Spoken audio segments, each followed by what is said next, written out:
Well, now to the discussion that I told you was so very important for university students and those who are paying for tertiary institutional fees. The Foundation for Education and Social Justice Africa is now calling on the Higher Education Minister to stop academic and financial exclusions this year in 2023.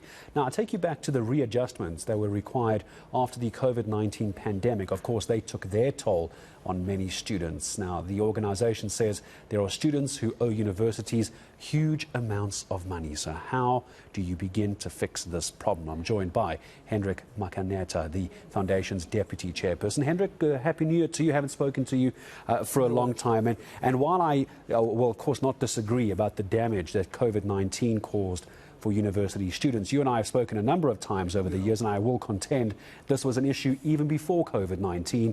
It was just made worse during the pandemic. Definitely. The issue remains. There are many students who owe universities. The money runs into billions of rands. But now the challenge that we have now is that if you look at the students who went into the university in 2020 during the time of COVID, these students were subjected to online learning and teaching. So now there are two issues that I want to talk about. Which also cost them money. Yes. The first issue that I want to touch upon is the academic exclusion, followed by the financial exclusion, although they are both linked. Now, if you look at those students, they had to study under online teaching and learning. And during that time, lecturers in different universities would post their lectures or their lessons. Students could log in, even if a student missed the class, but later on the student could still log in and be able to follow what is happening. They could watch it many times. Now, in 2022, online learning and teaching was cancelled, and students had to now migrate from online to physical attendance. Now, this actually meant that if a student misses one class, then they automatically fall behind. Yeah. They will have to catch up. So if you look at the performance of the majority of our students in 2022, the majority of them did not do well compared to 2020 as well as 2021. Why do you think that was? Because when a university student back in 2020 enrolled for a university, COVID was unplanned. We went into lockdown, what was it, March yes. of 2020 yes. Itself. So they were enrolling for full-time classes. Yes, definitely. So that was the plan. Yes, that was They the were plan. forced to go online. So why do you think they've done so badly in 2022 when they were always meant to be in a physical class? What do you think happened? Because remember, these are students who were first years in 2020. And now for 2 years, they were subjected to online learning and teaching. A different way of learning. A different way of learning. Now, all of a sudden, they had to be taken now from online to physical attendance. And as I said, the mode of operation was different there. If you miss one class, then you're behind. You are behind. Yeah. And now, what is also happening is that most universities have got policies that if a student can fail 3 modules, per year, automatically this student is going to be excluded. This means the student will not be allowed to re-register the next year. For the entire academic year. For the entire year. academic year. In fact, the student will be removed from the university. And so that is a cause for great concern. That is why we're calling on the Higher Education Minister, Dr. Blade Nzimande, to intervene with a view to stop academic exclusions for the year 2023.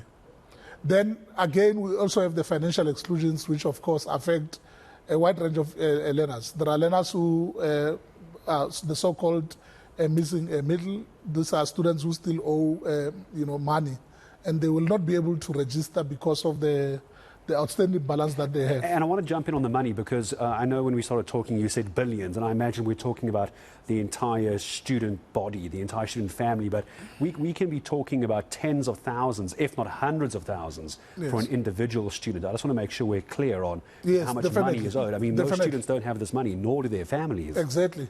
And that is where the problem is. And we are saying perhaps in that case, for such students that I'm talking about, the minister should collaborate with the universities to make sure that these students sign the acknowledgement of debts, so that later on in their lives, when things get better, they can be able to pay. But for now, they should be allowed to register so that they can carry on with their lives. And the other category is the category of those that are funded by NSFAS. I don't know if you knew this, that NSFAS, if a student is studying, for example, a 3-year degree, NSFAS can only fund the student up to 4 years. So in other words, if a student who is doing a 3-year qualification stays at the university for a period of 5 years, then NSFAS can only pay for 4 years. So this means the other year, again, will be sitting with a debt. And remember, these are students... This is not because they failed. This is because they've carried on studying and getting an honours or a master's. Well, it could be both. Okay. It could be both. Some of them could be pursuing a postgraduate qualification, right, but others could have also failed in the process. And you know, somehow they find themselves, having to complete in 5 years. So this actually means they too. Remember, these are students who come from, destitute families. So they will not be able to fund themselves. It means they may have to now join the long queue of unemployment. We know that it affects mainly young people. I'm talking about structural unemployment in this case. So what do you actually want the minister to do? Let's just be very clear on both of those. I suppose you can't separate either of the issues, the academic or the financial, so let's put them together, because I imagine that would be part of the solution. What does the minister, what does Blade Nzimande need to do? I know he watches this show. Yes, we want the minister to issue a directive for this academic year 2023 to say to universities, vice-chancellors, that please suspend the academic exclusions for this year based on some of the reasons that we've already highlighted, so that students can be able to get a chance to pursue their studies. And of course, in relation to finance, I know that one is a big issue. Government alone may not be able to resolve it. Hence, we are calling also upon the private sector to come on board. But for too long, we've also called on government to, make changes with regards to the skills development levy, which is paid by companies, to say, let them add an additional 1% there. And that 1% should be ring-fenced, and it should be used to fund the students. And just in the time we have left, Hendrick, I know we spoke about this years ago when you and I last saw each other, and many other academic experts as well. It also comes down to the cost of universities, doesn't it? I mean, the academic fees, the book fees, the registration fees, and if you fail, heavens, you're in so much trouble already.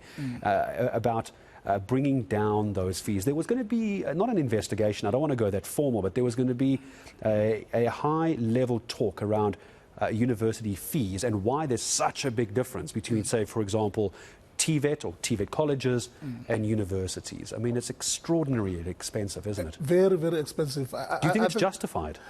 In my view, it's twofold. But in my view, universities need to be regulated. I mean, if you Are they not currently? I'm just saying in terms of charging fees. Okay. I'll give you an example. Let's say there's a student who's studying an LLB degree at the University of Pretoria, and there's another student studying at the University of Venda.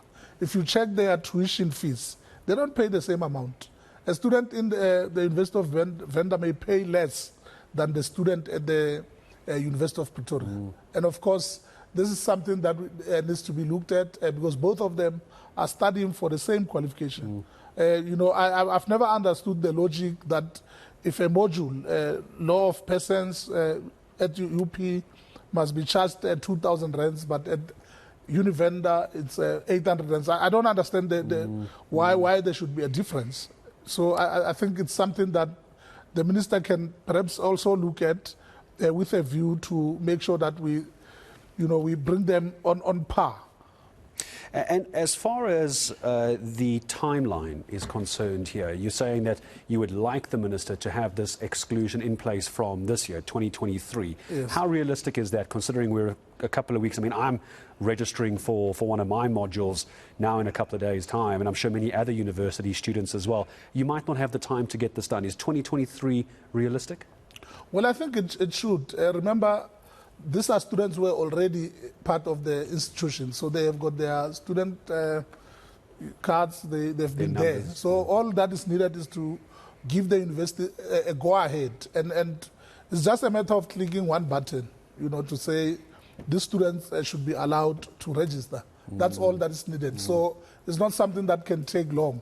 Remember that I know that some of the universities, yes, you are right, have started. In fact, the University of Pretoria opened its registration for returning students today, being the 4th. But it will run until, I think, end of Feb. Yeah. So it's a process that can be undertook before the closing of the registration. Yeah, I know UNISA starts off on the 9th of January, that's right. So there might be a bit of time, and that registration for UNISA, I know, runs for the most of January. Yeah, that is why we are also saying we are calling for an urgent meeting with the minister. Well, the minister, I know, watches this channel, and hopefully the minister is watching. Blade Nzimande, you've been asked to try and intervene in this, and of course we're going to follow up with you. We're going to follow up with universities, and hopefully the minister himself as well. My thanks to you, Hendrick, for coming in. As always, good to have you with us. Hendrick Makaneta, Deputy Chairperson of the Foundation for Education and Social Justice.